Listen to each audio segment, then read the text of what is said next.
Hello friends, आप सभी का स्वागत है स्टडी फाउंडेशन यूट्यूब चैनल पे Assam high secondary TET pedagogy series में। आज हम लोग जानेंगे टीचिंग एड्स के बारे में। एक क्लास नंबर 18 है, बाकी क्लास भी देखना चाहते हैं तो आपको आई बटन पे या फिर डिस्क्रिप्शन बॉक्स में लिंक मिल जाएगा, वहाँ पे जाके देख सकेंगे। तो आइए क्लास को शुरू करते हैं।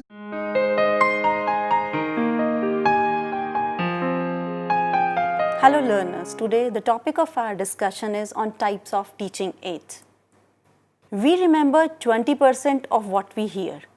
We remember 30% of what we see. We remember 50% of what we see and hear. We remember 90% of what we say and do. I hear, I forget. I see, I remember. I do, I understand. Now let's talk about teaching aids. Teaching aids are the tools that teachers use them in the classroom, such as flashcards, maps, cassettes, and blackboard.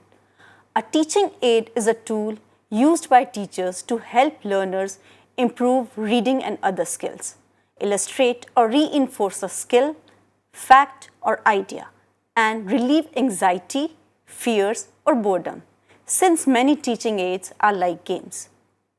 Now here is a definition of teaching aids. Teaching materials are the aids used by the facilitator to help him or her in facilitating his or her lesson effectively. And learning materials are the aids used by the learners to help him or her effectively. Both teaching and learning materials can be big or small. The teaching and learning materials can be bought and made easily by both the facilitator and learner. Teaching aids. Teaching aids means which teacher can use for teaching classes in order to help learners to learn easily, effectively, and enjoyably. There are three types of teaching aids which could be used in a class. First is visual, second is audio, and third is audio visual. Now let's talk about objectives of teaching aids. First one is to enhance teacher skills which help to make teaching learning process effective. The second one is to make learners active in the classroom. Other one is communicate them according to their capabilities. Next is develop lesson plan and build interest. Other one is to make students good observer and to develop easy and understandable learning. Now let's talk about types of teaching aids. There are many teaching aids available these days. We may classify these aids as follows: visual aids, audio aids, and audio visual aids. Now let's talk about visual aids. The aids which use sense of vision are called visual aids. For example, actual objects, models, pictures, charts, maps, flashcards, flannel board, bulletin board, chalkboard, overhead projectors, slides. Out of these, blackboard and chalk are the commonest ones. Now let's talk about audio aids. The aids that involve the sense of hearing are called audio aids. An example for audio aids are radio, tape recorder, gramophone, etc. Now, audio visual aids. The aids which involve the sense of vision as well as hearing are called audio visual aids. And examples of audio visual aids are television, film projector, film strips, etc. Now let's talk about audio aids. Audio refers to sound, and multimedia can include files which contain sounds. Audio songs also come under the heading multimedia. Multimedia presentations often has some audio tracks which makes it easier for people to understand. Moreover, multimedia phones have music players to run audio music, and various audio software include VLC media player, real player, etc. Here are some teaching aids, audio teaching aids: tape recordings, phonograph disc, radio, and mobile phones. Now let's talk about use of audio aids in teaching and learning. In this, auditory materials are used by schools to provide learning experiences of a specific type, that is, experiences of pure learning. Radio and recording are addressed to one sense only. Half of the world's adult population today can listen understandingly, as they can neither read nor write, but they manage effectively with spoken symbols. In ancient times, teaching was basically a matter of oral communication. Greek adults were educated by the spoken words. Moreover, technical inventions made possible our widespread use of printed materials at a time when the spoken word could not travel beyond the range of speaker's voice. Today, the possibilities for oral communication have become virtually limitless.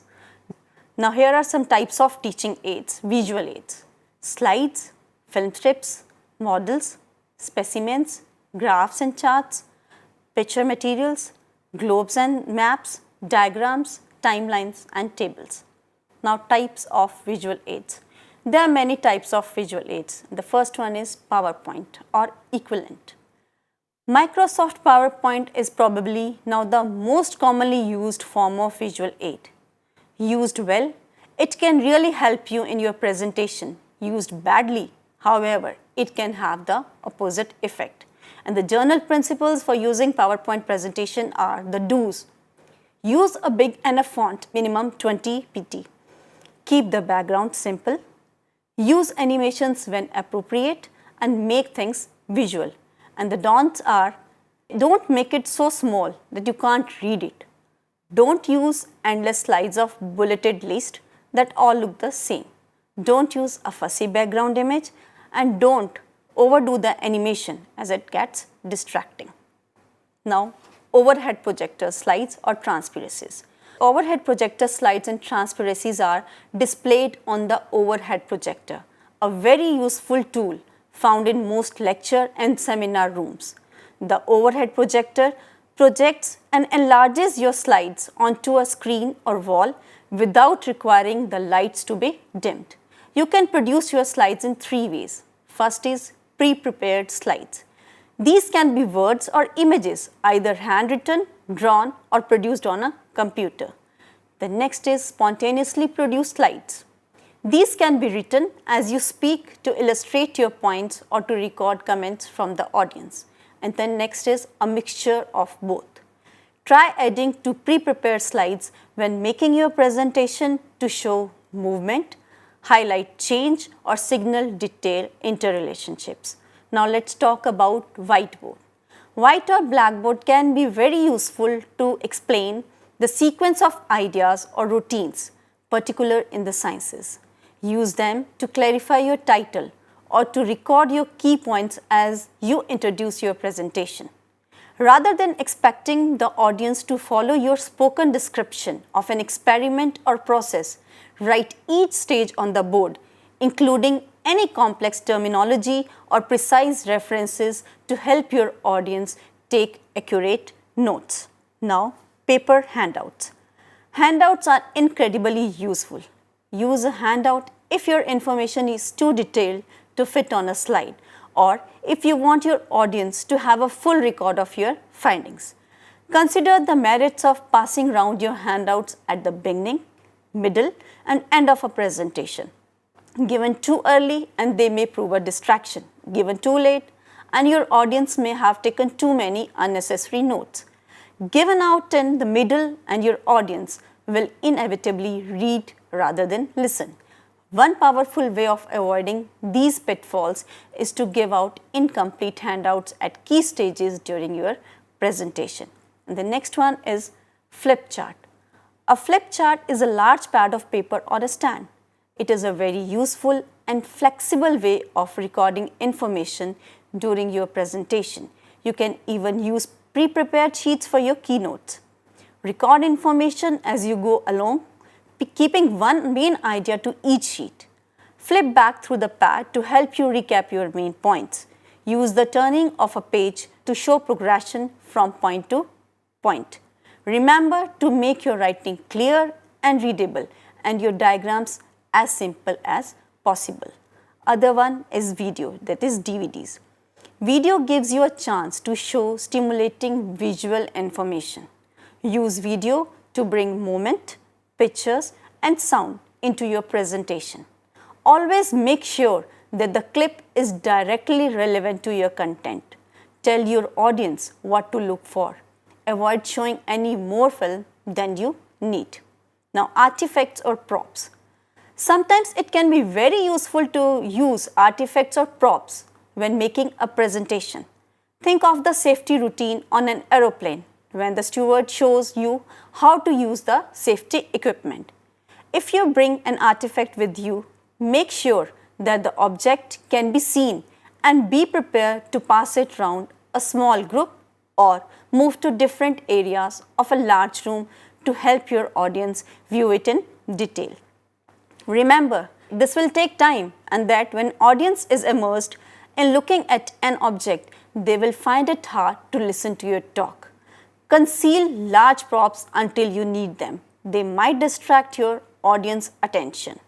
Now, who can take benefit from aids, visual aids? Though every children can take benefit while using visual aids for learning, but it is more helpful for those students, those who are having language disorder, autism spectrum disorder, Down syndrome, and those who have learning disabilities, students who have English as a secondary language, those who are having optional deficient disorder, personality development delay, and those who have the problem of hearing impairment, and those have the symptoms of attention deficit hyperactivity disorder, that is ADHD. Now, let's talk about advantages. It helps to make learning process more effective and conceptual. Moreover, it helps to grab the attention of students. Third one is, it builds interest and motivation teaching students learning process. Next is, it enhances the energy level of teaching as well as students. Next is, it is even better for overburdened classrooms, and it provides students a realistic approach and experience. And the disadvantages of them are technical problems, students' distraction, they are expensive, they are time consuming, they need space and convenience. Now let's talk about audio visual aids. Materials that help to make learning experiences clear and vivid by appealing to senses are called audio visual aids. The effective application of audio visual aid is known as audio visual technology or AV technology. Audio visual aids are also called instructional material. Audio literally means hearing and visual means that which is found by seeing. So all such aids which endeavor to make the knowledge clear to us through our sense are called audio visual aids or instructional material. All these learning material make the learning situations as real as possible and give us first-hand knowledge through the organs of hearing and seeing. Therefore, any advice which can be used to make the learning experience more concrete and effective, more realistic and dynamic can be considered audio visual materials. Now here are some types of teaching aids, audio visual aids, motion pictures, TV, video, dramatization. Now here are some principles of audio visual aids. First one is principle of individual difference. Second is principle of perception. Third one is principle of participation. Next is principle of readiness. Another one is principle of adequacy and appropriateness, and principle of creativity. Now here are some advantages of audio visual aids. First is, it helps to learn more and remember for long. Second is, give reality and vividness to learning situation. Third is, it motivates the learner. Next is, it gives clarity to learning. Other one is, it makes the abstract concrete. Next is, it reduces verbalism. It provides variety in methods of teaching and learning. It develops deeper understanding. It arises curiosity and stimulates self-activity. Moreover, it makes learning interesting, meaningful as well as permanent. Audio visual aids. According to Burton, these are sensory objectives and images which stimulate an emphasis on learning process. Moreover, in the words of Carter V. Good, it is a trainable process of learning which includes motivation, classification as well as stimulation. Characteristics of audio-visual aids. First is they should be meaningful as well as purposeful. Next is they should be accurate in every aspect. They should be simple. They should be cheap. They should be large enough to be properly seen by students for whom they are meant for. They should be up to date and they should motivate students. Now, according to intellectual level of students, the sources of audio-visual aids are government, educational institutions, professional organizations, non-governmental organizations, voluntary organizations, which includes national and international, commercial producers of educational material, as well as commercial advertisements. These are all the sources of audio-visual aids. Now, principles which should be followed for the effective use of audio-visual aids. First is audio-visual materials should function as an integral part of the educational program. Second is audio-visual aids should be centralized under specialized direction and leadership in educational programs.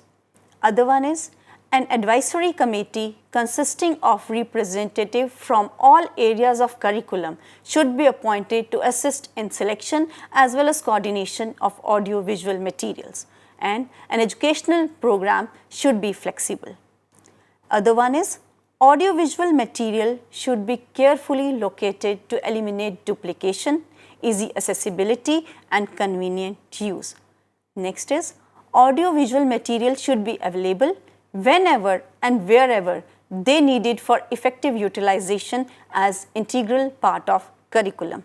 Next is budget appropriations should be made regularly for audio-visual educational programs. Moreover, periodic evaluation to be done to assess the function of utilization and expenditure of the program. Now, here we can see classification of audio-visual aids. They can be divided in two parts, projected aids and non-projected aids. And under projected aids comes hardware, which includes overhead projector, film projector, LCD projector, and under software it comes film strips, transparencies, slides, CDs and DVDs. And under graphic aids it comes charts, posters, flashcards. And in three-dimensional aids, specimens, models, and in display boards, blackboard and whiteboard, and in print materials, it's pamphlets, leaflets, and under audio aids comes tape recorders. And here are some advantages of using aids: effective virtual and conceptual learning, capturing and sustain attention of students, more permanent learning, provide near reality experience, saving energy and time, meet individual demands, education of masses, provide opportunity for students to learn, moreover arising interest and motivating the students to learn. Now, here are some limitations of audio-visual aids. First is ineffectiveness of the aids, financial hurdles, absence of electricity and improper sections of aids. Thank you.